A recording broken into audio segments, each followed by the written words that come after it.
Mr. DJ Rose, Verteezy, and C's, welcome you to the No More Black Tears podcast. Black tears that's heaven sent. Barack the first black president. I love my black skin. I love walking in black excellence. Black power, let's represent. All black, that's evident. For sure MLK and Malcolm X both didn't die for the hell of it. Strap your seatbelt, go and settle land. What makes you think that we would sell our land? We wouldn't sell our land. What makes you think that we would go ahead and try to sell out then? No more black tears, black on black kids. Love us as is, love with passion. Paying black bills, learning black skills, making black meals. Black is backing. Big shout out to Fred Hampton. I'm black and proud like I'm James Brown, but I ain't doing no acting. My people here from the motherland. This podcast now active.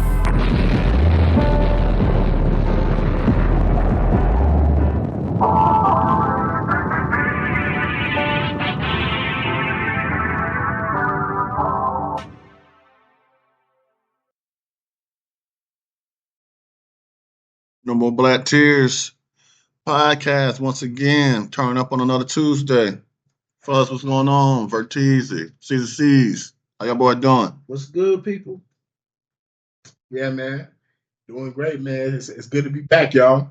Yes, sir. Yes, sir. So, man, we do it for the people, man. We do it for the people. So what was going on this week? Man, talking about the people, man. So it looks like people need to be educated on the street rules, man. So Act 100 came out after some of the allegations against Young Thug about we got the old street rules and the new street rules testament. And basically, to summarize it, the new street rules gives you a whole bunch of reasons and excuses for y'all to snitch and even ways for people to become back civilians. See, what's your thoughts on these new street rules? The way shit's been going the last couple of years, probably right. The way people snitching and getting out. It's ironic though, it's coming from the same person that a couple years ago you was talking all this big street shit. And you know, there's record of you going to prison, and basically I guess you get on Adam 22 and tell all your fucking business. And you're the same individual who encouraged Tekashi 6ix9ine to fucking snitch. So I mean it's kind of ironic. And then, you know, him and Charleston White got into it. Or he's calling everybody out, and then Charleston White calling Boosie out. He calling Whack 100 out. And the same thing with Young Thug and YSL. He's saying Gunna did what he was supposed to do. I guess that's what it is. But the assumption now is it's like, hey, if you get off and it ain't verified that you did not snitch, like it's got to be evidence like, hey, the court could not find him guilty. That's basically what people need to hear. People are looking up papers. They're looking up court records. Niggas is doing street investigation, first 48, and all this other shit. So I mean, hey man, it's a different game, man. Like we talked about it a couple weeks ago. The lines between the rap game, street life, have been blurred and intertwined, and you know, gangster this and thug that, street. You know, it's all BS, man. Yeah, where's 1090 Jake when you need him? If he ain't saying it didn't happen. So yeah, but yeah, I don't know what new street rules are for these YNs. I know what the old street rules were. You know what I'm saying? No children, no kids. I mean, no women, no kids. And it was like, and then you do the crime, you do the time. You know what I'm saying? And also it's like, you also do stuff on your lonesome, so it'd be nobody to just snitch on, or nobody to snitch on you. So, but the new stuff, I have no idea. You know what I'm saying? I'm a civilian. You know what I'm saying? I'm a tax-paying citizen. You know what I'm saying? I don't know nothing about that, nothing else. I say this is just a funny conversation to me, man, because we've talked about stuff like this, you know, sparingly in different ways. And I always think it's just funny that people try to apply street rules to people that's not in the streets. Like, I feel like it's the difference between being in the streets and being from the streets. Like, you being in the hood and you living in the hood. Like, it just seems like everyone that is black is supposed to follow these arbitrary rules of how to live and conduct themselves. But it's only 10% of us that's even living a certain way. They need to follow these little make-believe rules. Like, you telling me I can't talk to the police when someone's breaking my house. Like, nigga, I'm a civilian. So I ain't gonna lie, I kind of laughed through what Whack 100 was saying because I feel like we need to get rid of all the street rules because even the street niggas ain't following the street rules. I want to get back to the old street rules if I want to be honest, man, because the stuff he didn't touch on, like, what about the niggas in the neighborhood that was selling dope, that was buying school clothes for the kids and stuff like that? What about the ones in the hood that was giving back to the hood? Like, not these new street niggas that they just taking from the hood and stuff like that. Like, to me, that's what we need to be doing. Talking to the niggas in the hood that's like, y'all not even doing nothing for the hood y'all living in, except just, in the words of Rose, terrorizing people, man. Yeah. Terrorizing people to the point where Rose be like, he afraid to come up, get the mail in his mailbox. Because you YNs be just killing niggas on sight. Look at to see if people getting that check the first and the 15th of the month. Like, they like, I can't go get the mailbox now, man. This crazy, man. I ain't fucking with the old street rules, the new street rules. Nah, we need to be done with the street rules, period, y'all. I think Charles White had one saying where he was like, we need to take all these niggas off the street and start over. And then Umar said something along the same lines. He was like, take all these niggas, get rid of them, we'll just start fresh.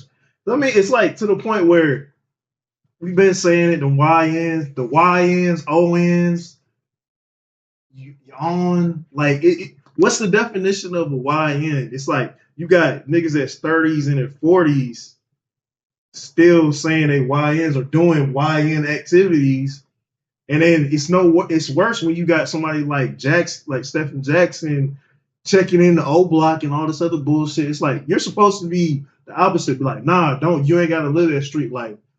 And it goes all the way up from somebody that's got money down to these new guys trying to get on. So, I mean, yeah, that's another street rule that's crazy. We done been to Houston. We done been to New Orleans. We done been to Miami. We done been in Vegas. I'm Vegas several times.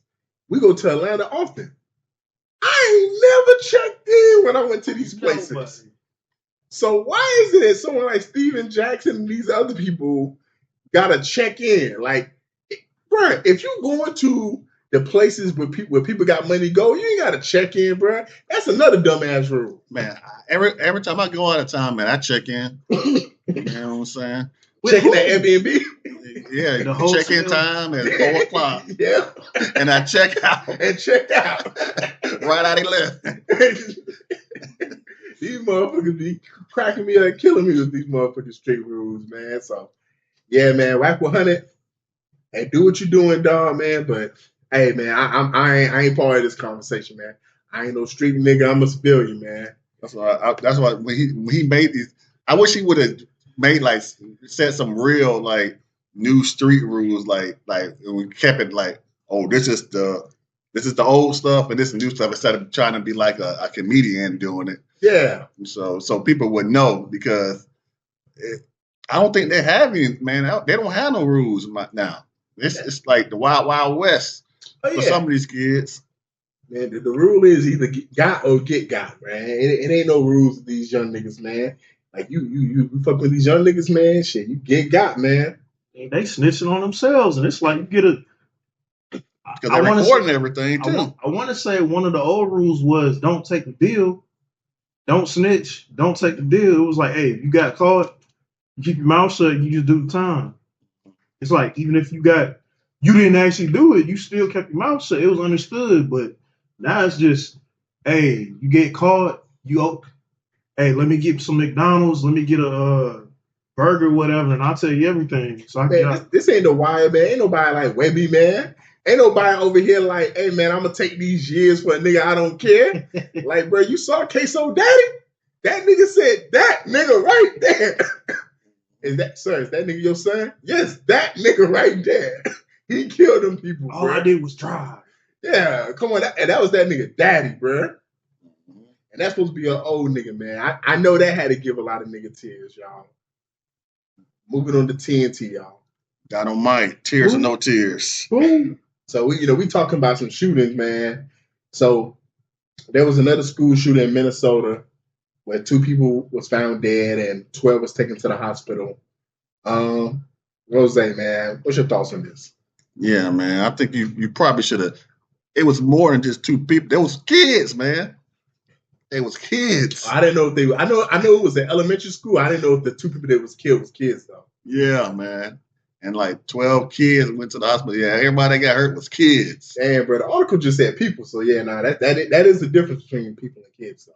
Yeah. So and then the shooter was a part of the alphabet community, the LBGY. So was it an adult or was it like a student? It was an adult, and he had ties to. He went to this school. And it was a Catholic school, so they was basically just having mass, or school just started, and he looked in the window, seen him, and started letting loose on some kids. That's crazy, man. And it's like, I would think that his community would have said something, but nah, you ain't heard nothing from his community. Like condemn his actions or something? Yeah. Nah, man, they don't do that, bro. I ain't never seen that community take no responsibility for shit. Mm-hmm. So I wish somebody would come out, man, but I got tears, man. Yeah, man. Yeah, I got big tears, man. Like I've been saying, man, like, man, we done, cover so many shootings, man, since we started the pod, and you said something a couple episodes again, Rose, man. We actually stopped taking a break on covering the shooters because if we did, it'd be every other week, man. I saw it was school, man, so I thought it was definitely, something that definitely needed to be discussed, man. I didn't know that the victims was children. I think that's probably the most perplexing thing when these school shootings happen is the kids that get caught in the crossfires, the ones that get murdered, and the ones who get sent to the hospital. And the fact that it is someone from that community, the African community, that attacked this Catholic school makes you think and wonder that this was premeditated. There was a plan in place. Maybe they went to the school and was abused or mistreated. But even then, the people who did the mistreating of you, abuse of you, it wasn't the kids. So what was the logic behind all of this, man? And just most importantly, I don't know, man. We just got to figure out how to, at least when it comes to like the areas that are supposed to be protected, like schools and malls, how do we better protect, the kids not getting shot in terms of like people not being able to bring guns? I know TTK sent me a video about Charleston White talking about schools in the hood compared to like schools in white communities, and about how schools in the hood are treated like prisons, where so many metal detectors and so much police force and stuff, to the point where you don't see this many shootings at those kind of schools, whereas the schools like this are probably not expecting it, and it makes them vulnerable to stuff like this. So that's something that people probably should look into. Yeah, I got tears, man. 7 out of 10 times it's premeditated. Usually it's somebody who knows the area. It's like most of the time they don't just go out, go buy a gun or go get their hands on a gun and just start shooting up. It's usually they're looking at police force, how many officers there are, who's coming in, what times, when's the most likely, when's the best time to do it, and then they do it. So I mean, it's premeditated. And then like brought up a good point with the key words Catholic and alphabet community, the history and the stories that go along with that. So it's kind of interesting to see what went along with that. So yeah, it's another case, man.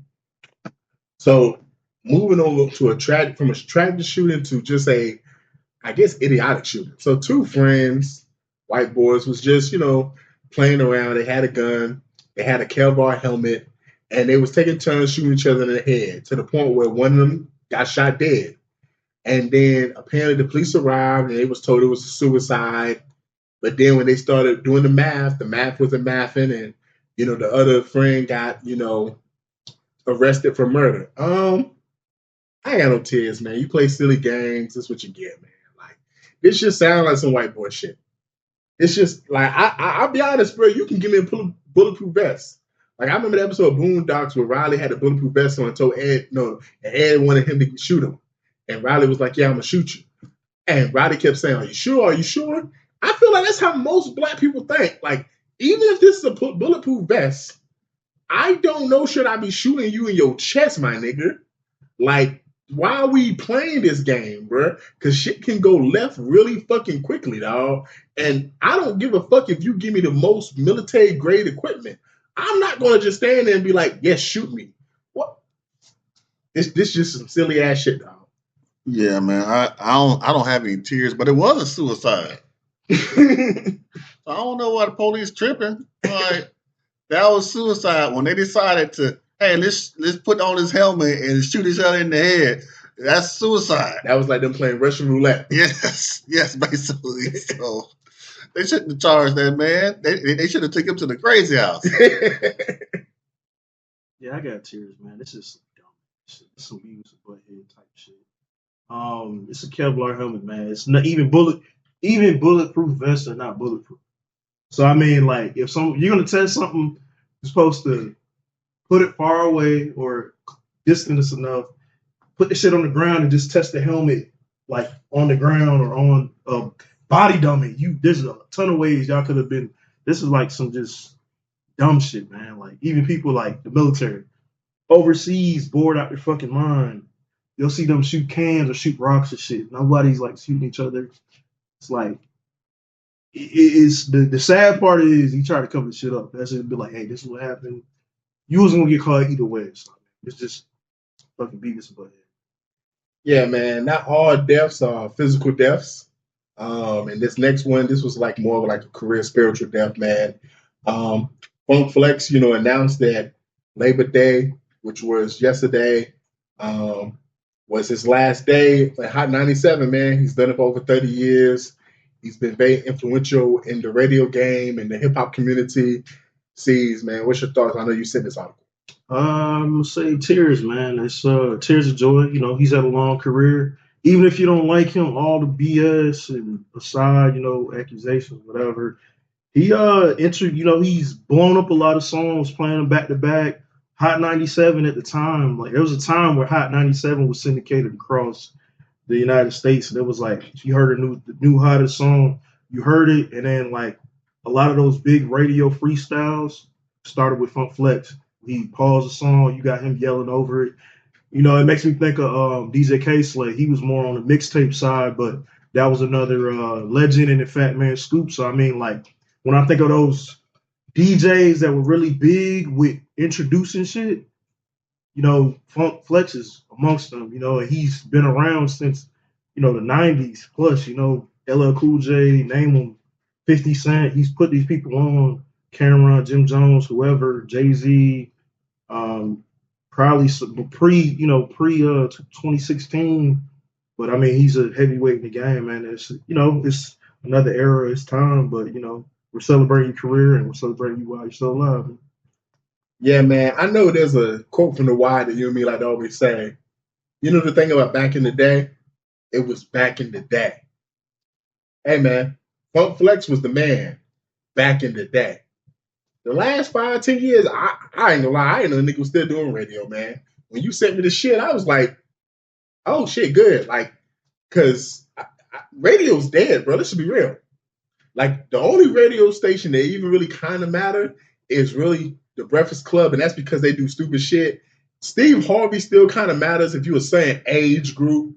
Like, if you got gray in your beard like Rose, it matters to you. But if you at a certain age group, you don't care about it. Like, people don't listen to the radio no more. People are, using other platforms. Artists don't even go. Like, what you was talking about with Funk Master Flex, a lot of new artists don't even go to radio stations to put their music out. You know what they're doing? They're going to podcasts. They're going to streaming and stuff like that. So, respect to his career, but, it probably was time anyway, man. Like, shit, I ain't know the nigga was still doing what he was doing, to be honest. Yeah, I don't have no tears. He was the man. Everybody knows who he is, super famous. So, but it's, I guess for the people up north, up top, they're going to miss him. So I guess they got tears, but I ain't got no tears. You know what I'm saying? He did his time. You know what I'm saying? Time to move on to something else. So speaking of moving on, so there was a man who I guess just kept moving on from a dasher, from different Doordashers. So he would answer the door naked, this white man, and get his food. And he did that several times until the cops came and arrested him. Yeah, man, I guess I got no tears because I don't know what the fuck's wrong with some of you niggas, bro. I know those people in the comment section saying he's at home and how did he get arrested? But why is you answering the door naked knowing you finna get some food? Like, that is not cool, bro. Like, that's not some normal type shit to do, to know that you got a delivery or you got someone coming over and I'm going to answer this door naked. This is not the beginning of a Brazers porno. This ain't that kind of movie, bro. So, yeah, man, this once again, like I said a couple TNTs ago, this is some white people shit. Like, niggas is not thinking to do no shit like that. So, yeah, bro, whatever. Yeah, man, I got tears because the two women drivers, I know they were terrified, but he had a good idea though. He thought he was gonna get some dessert after he ate his meal. You know what I'm saying? That's what he wanted, but it just didn't happen. But you never know. He could have got lucky. You sure they was terrified, or was they laughing hysterically when they opened the door? Man, I would have been terrified. Like when they saw that white man and they saw that 2 inches, you sure they wasn't just laughing? I remember I went to a house and the lady, she came to the door. She had on like a tank top, but one of her titties was hanging out. And I'm like, I'm just talking to her, and I'm like, oh my God, it's not something that you can say like, hey man, your titty hanging out. But yeah, I was kind of traumatized by that. And it was a young girl, you know what I'm saying? But still, it's like, oh my goodness, like, I'm in a situation right now. Like, do you know this? Yeah, I got tears, man. This is the type of shit that will make me quit, man. Like, after 1 or 2 times of that shit, it's like, come on, man. So it would take 2 times for you to be like, I can't do this no more? Yeah, probably. Because one time is like, this shit crazy. This is shit I'll be talking about. Twice? Hell no. Come on. I'll be like, fuck this. And he literally gets off on this shit. He was probably you talking about this is the beginning of porno? This is where he got the idea. He in there already naked on the couch, doing something, having fun with himself. And he got the idea, like, oh yeah, pizza delivery. All right, here we go. Yeah, I got tears, man. This is like, people are weird, man. They just be getting off on shit. Well, he's definitely gonna be getting off in prison, man. Well, jail. So, moving on to someone who is complaining about money. Brittany Renner, we all know her. She recently was with Kevin Gates, and now she's not.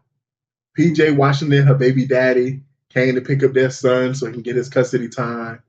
And her mama was ranting and chasing him to the car and cussing him out and, being upset.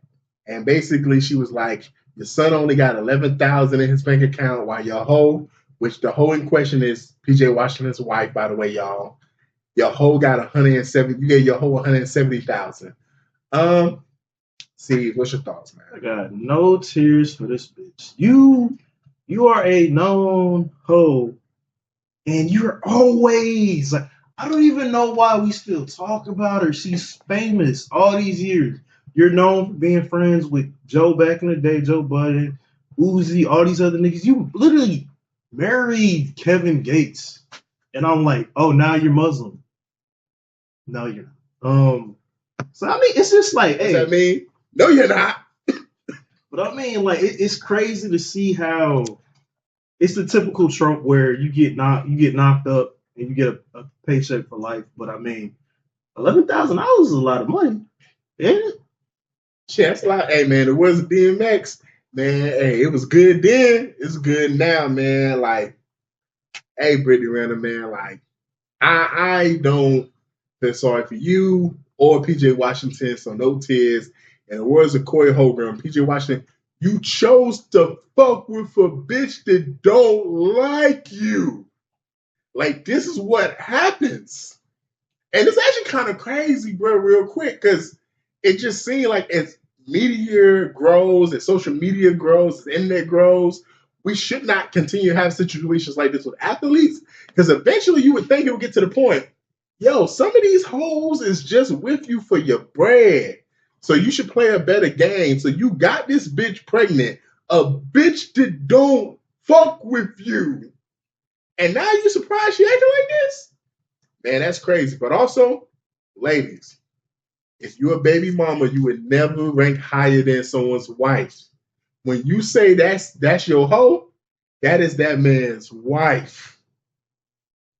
Yeah, I got tears because she was just practicing the Nation of Islam, and now you up there calling people's wives hoes, and you doing all this other stuff for attention, and you being money hungry. Like, you need to put the Habib back on because he was a better person then. So, like, I don't know what you got going on now. Maybe you were you high or what? Like, but I'm pretty sure he didn't miss any payments. So what you do with that money, that's on you, because his child support payments are pretty high. So I can't remember how high it is, but they're pretty high. So, and you know what's crazy? What you just said is that when she was saying that she was Muslim and playing Muslim, it was a reason why there was a lot of men and women online, even famous people, that said this was an act. And everything she's doing now is showing, bitch, it was an act. She's always been an act, because there was a time where she wrote a book. She was coming out with a book or some shit, and she was talking about changing her life and doing all this other bullshit. Yeah, y'all, man, I don't know what's wrong with that hoe. More important, I don't know what's wrong with these hoes. With them. So, you know, Brittany Renner, she's a pretty woman, of course, even though she's kind of crazy. There was another pretty woman online who said that she got a comment saying you can probably date whoever you want. And she said, actually, I can sleep with whoever I want. I can't date whoever I want. Cease, you thought this was, you know, a good talking point. It is, because the reality is you can't get pretty privilege, right? You can't keep them. You can get them, but you can't keep them. They'll sleep with you. They ain't trying to be with you. So, I mean, it's one of them conversations. It's like there's a lot of women who think higher of themselves than they actually are. They think they're the prize. They think that, you know, they're God's gift to the world, and they're living off this high life. And it's like, hey, I can have whatever I want. I can do whatever I want. So, I mean, that's what's wrong with them, man. That mentality, that's what's wrong with them. Yeah, man. I think for a lot of women, it's hard for them to understand life is not fair, man. Life sucks, man, and then you die, man. That's honest truth, man. Like there's not a lot of equity and equality in life. You know, men can't fuck who they want, but they pretty much marry who they really want.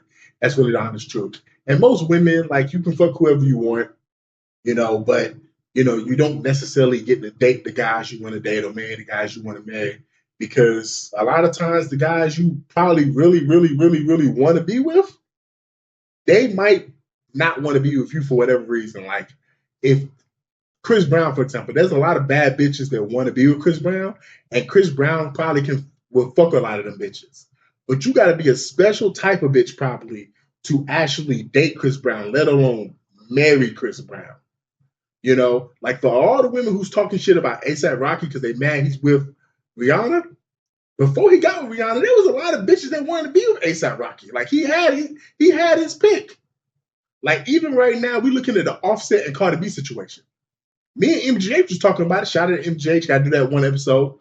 Shout out to him. Offset's going to win long term. Just because Cardi B is, in her 30s, 3 kids. Like, is she going to fuck Stephon Diggs? Yes, Stephon Diggs is not going to marry her.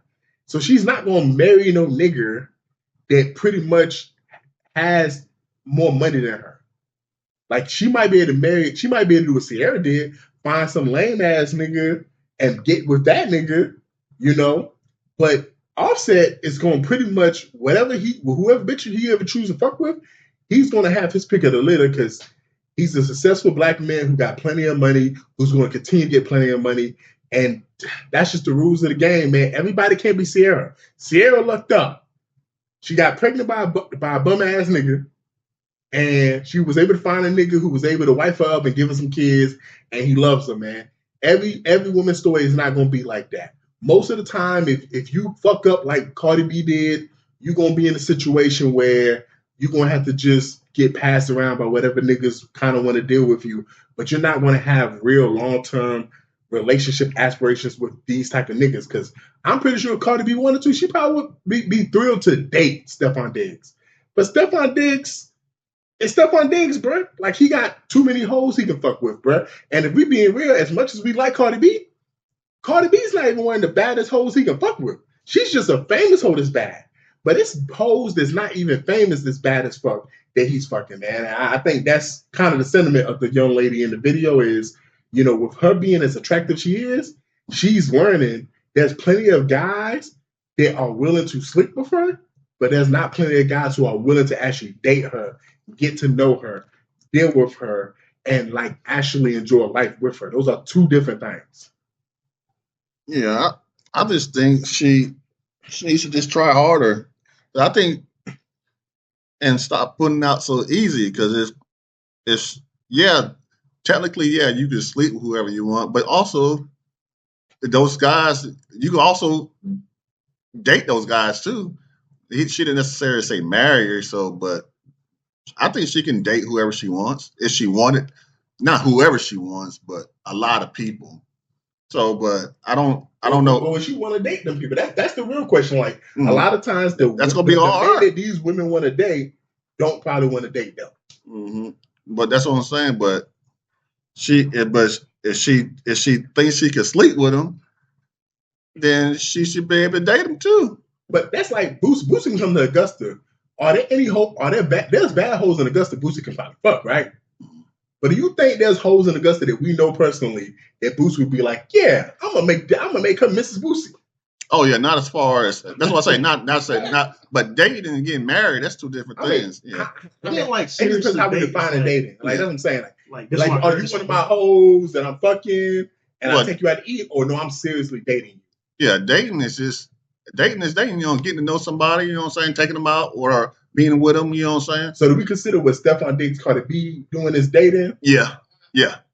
Okay, then so Yeah. if that's considered dating, then cool. I mean, even though he was on a boat with 4 of the bitches, She was You there know, too, though. but I don't think that's what most people consider traditional dating. Yeah. Like she's talking about traditional dating, like we are monogamous with each other and we just dealing with each other and we working towards marriage. Yeah, that's dating with a purpose, but that's still all of it's still dating. I consider all that still dating. You know what I'm saying? To me. If it's that type of dating, then yeah, she probably can date whoever she wants because she could probably go to Atlanta like some hoes we know and be in a room with Bow Wow and it's 15 other bitches. So yeah, she could probably definitely do that without a doubt. Yeah, but I don't understand. Like she just got to move better. You know what I'm saying? Don't be mad about it. You know what I'm saying? Just do better. I don't think she was mad about it. disappointed. I think she was just trying to let people know that like just because I'm pretty doesn't mean the guy I want necessarily wants me. Mm-hmm. Yeah. You know, Mm-hmm. but which is a conversation me and MJ always have all the time. The nigga that's the hot nigga, he got so many options. You might not even qualify to even be with that nigga. Because if he's 6 feet tall, if he got the money, if he look good and stuff like that, if you want to be with him that bad, there's probably at least 20 other women that want to fuck with him. And you're competing with Better 20 get in other- line. Get in line. Hey, man. Get in line, ho. Better learn some new tricks. Hey, man. Talk about learning tricks. So Erica Badu, she was on the podcast and she was talking. And she had a lot of things she was saying that was really deep, to be honest.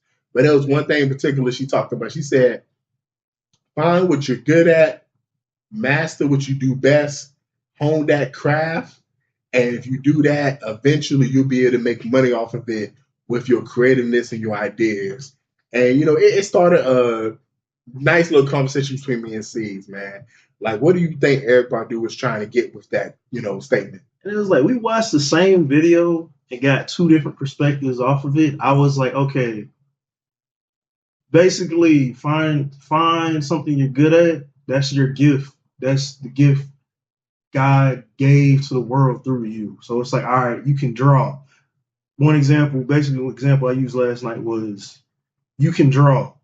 So hone that and become the best artist you can. But I'm like, okay, what if somebody has a natural talent to draw, but they hate it? They don't want to be an artist. They don't want to be an illustrator. So I'm like, you got talent and skills. You can always improve your skills. You can always get better. You don't know how to make music. You can learn music and get better. Or you can become a doctor and learn the skills to become a doctor. So I mean, you got a lot of people that have natural talent, but it's not what they're passionate about or what they want to do. It's just like, okay, you're a cop. You're a very good officer. You're good with people. You're thorough with your reports. You have a good arrest record or whatever. And you just don't like doing it. Like, it's not something you're passionate about. So it's like, okay, what do you like? Hey, I want to be a carpenter. I sucked at carpentry when I was woodworking when I was in high school, but hey, you can learn to do that. So how I took it was, I understand the aspect of you're good at something, hone that, and, be the best you can be at it. But I'm like, find something that you want to do, something that you like to do, put the work in and the effort and do it. Rather than have somebody that very good at something and they're living their life hating what they're great at. You know what I'm saying? It's like just they're naturally great at or they're kind of good at it. It's like, oh, well, I was good at math in school, so I think I'm going to go to college and become a finance. But you go to school, you're midway through your degree, and you're like, I fucking hate finance. Fuck. I should be I should probably be a math teacher. So, I mean, there's a scenario. So it's like I was on the fence about the whole, I was in the middle on the fence about it, but I'm like, really? You got to find what you like to do and become good at that. It's like, you ain't got to, like, we always have these fake ass measures where it's like, oh, such and such is great at this. It's just like sports is different because it's like, natural talent is great. Somebody might be great at kicking a ball, putting a basketball. You're tall, put a basketball in the hoop, or hey, you're a big motherfucker. You can run through somebody. But if you don't hone that and put in the work, like we talk about Jordan, Kobe, what was Kobe always doing? Honing his skill, but hey, at the same time, Kobe loved it. Jordan loved it. And I think for me, when we was talking last night, C's, that's where we kind of watched a video and got two different messages. Because I didn't take it as she was talking about like natural talent. Because she was saying like if you're really good at cleaning your shoes, and just hone that skill, and basically you'll make money off of it. So I took it as something that you're passionate about, something that you like to do. Because a skill and talent are two different things. Like talent is just that's Ben Simmons. If you want to make it an NBA, and skill is like Kyrie Irving. Like Ben Simmons is like 6'7", can do this, can do that. He's just talented. Whereas like Kyrie's in the gym right now while we're doing the podcast, and he's working on something with his game. So I just feel like if you're passionate about something, if you enjoy doing something, like when you were saying the analogy, like you're really good at drawing. My question was, well, if you hate drawing, how did you get good at drawing? Because most people I know, they got really good at drawing because they kept sketching over stuff and kept writing over stuff and tracing stuff to the point where the skill developed, So if you're not passionate about something, I don't think the skill 9 times out of 10 is going to even get honed, So like that's why I was taking what she was saying, because a lot of times in the society we live in, we look at the field like the medical field, the IT field are two fields that are very big and exploding. And we got a lot of youth that are going into those fields, not because they got a passion for the medical field or the IT field, because those are the fields that make a lot of money. And that's part of the little STEMS program. So those are the fields that's like, okay, well, you make a lot of money doing these fields. So we got a lot of kids that are saying, I'm going to school for these two things. And sometimes the parents are pushing them saying, yo, you need to do this right here. But that might not be something they're necessarily passionate about. And I feel like that's what she was really trying to tell people to guard themselves against. Like, don't necessarily be like, hey, I want to do something that I feel like it's going to make a lot of money or is easy success. Like, what is it that I'm good at that I enjoy doing? Let me just hone that skill. Let me get better at that. And as I get better at that, eventually I'm going to be able to make money off of that skill. Whether it's, entertainment, or whether you find out, oh, this thing I like to do all the time, like I like to study and I like to research. So now I'm going to law school to be a law clerk because I like to research facts and research, rules and regulations and laws and stuff like that. And this is what I'm going to school for. And I feel like if you do that, it's easier to have success rather than just looking at the end goal of if I can accomplish all of this, this is what's at the end of the rainbow. But we're not. But a lot of people don't think about everything you got to do to get to that part. Because if you're not enjoying the process, it's really hard to even get to the destination most of the time. I understand what she was saying, and I think that's good. If you have the time and the resources to just focus on what you want to do, that's great. I know, but lots of time within life, if you're not a kid or you're an adult, you know what I'm saying, you gotta sometimes you just have to bite the bullet and do other things and try to do that on the side. But if the world would be so much better if everybody could just hone in on whatever they wanted to do and just not what they want to do, but what they're passionate about or their one skill, and then everybody in the whole world should they just focus on that one skill, and then it'd just be a happier place to be in. I think you would think it would be, you know what I'm saying, because everybody's focused on something that they love. Oh yeah, nah. Yeah, I agree with that. If you're doing something you love to do, generally everybody would be happy. But I think what you was kind of saying, like, sometimes, we get jobs and we know we have these things that we're passionate about and we feel like we don't have time. But like you were saying, do it on the side. There's nothing wrong with you taking 30 minutes out your day to be like, yo, I still enjoy drawing. I'm going to draw for 30 minutes a day. I enjoy writing. I'm going to write, stories or whatever, and I'm just going to hone this skill and try to get better at it. And I know I was telling C's this because, you was talking about we get adults and life does whatever. And I forgot what the show was, but it was a show with these white people was talking, and they had asked the dude a question. And they said, how much money was you offered the first time to stop chasing your dreams? And he looked at them, frowned, and said $25,000 a year. Like, I think that's something that we really don't think about as adults. Like, at what point in your life was there something you was passionate about, something you wanted to do when you was younger? What was the first moment where you just gave it up because you was like, I need to be practical, I need to be realistic, or I need to support a family, or I need to get a real job? Man, a lot of the times when we're kids growing up, man, is you see the ideal thing, like, oh, we went through that phase in elementary school. It's like, oh, I want to be a doctor. Oh, I want to be a cop. Oh, I want to be an engineer. I want to be a this. I want to be that. And then as you grow up and you see things and you learn, and then there's a lot of times like, people start off with jobs, or now it's like, how everybody sells a course. They're like, oh, get into real estate. And, you can have money to enjoy your leisure. And like, they paid 30. I can show you how to flip houses. I just saw a video today. Black dude bought a $30,000 house. And the contractor looked at him like, hey man, I'm going to tell you this. It's a reason why you paid $30,000. Roof needs to be done. Windows need to be done. You haven't even gotten to the inside. Water heater, electrical. So it starts adding up, and then that 30,000 turns into $300,000. So now it's like, are you probably gonna get it back? And it's like a lot of people go into stuff and with this idea in their head, and they're like, they think they want to do something, but they don't actually do the research behind it. That's part of the problem with a lot of stuff. Is like you have these ideal of how something is, like how a job or a hobby or a skill or, work, whatever, you have an idea of what it is. Some things you just don't actually know until you put your foot in. Is it you have the idea of what it is, or is it like we was talking about last night with basketball?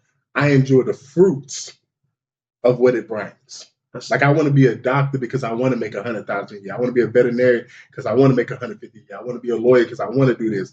I want to rap because of this. I want to play basketball because of this. Is it the fruits of it that you're fascinated with, or is it an actual grind and the process of it? And I think that's where a lot of people fall off with it, is like they see the fruits, and let's say they love it. Like they was like, yo, I want to be a rapper. But then, they start rapping. It's like they get to the point where it's like, man, it's like, I really love this. Because we all have hobbies. Like, we've all had hobbies growing up. I know Rose's talked on the podcast many times how him and his people used to rap back in the day. Like, we've all had hobbies growing up. and it's whatever. Mr. DJ Rose, Verkeezy, and C's, welcome you to the No More Black Tears podcast. Black tears that's heaven sent. Barack the first black president. I love my black skin. I love walking in black excellence. Black power, let's represent. All black, that's evident. For sure MLK and Malcolm X both didn't die for the hell of it. Strap your seatbelt, go and settle land. What makes you think that we would sell our land? We wouldn't sell our land. What makes you think that we would go ahead and try to sell out then? No more black tears, black on black kids. Love us as is, love with passion. Paying black bills, learning black skills, making black meals. Black is backing. Big shout out to Fred Hampton. I'm black and proud like I'm James Brown, but I ain't doing no acting. My people here from the motherland. This podcast now active.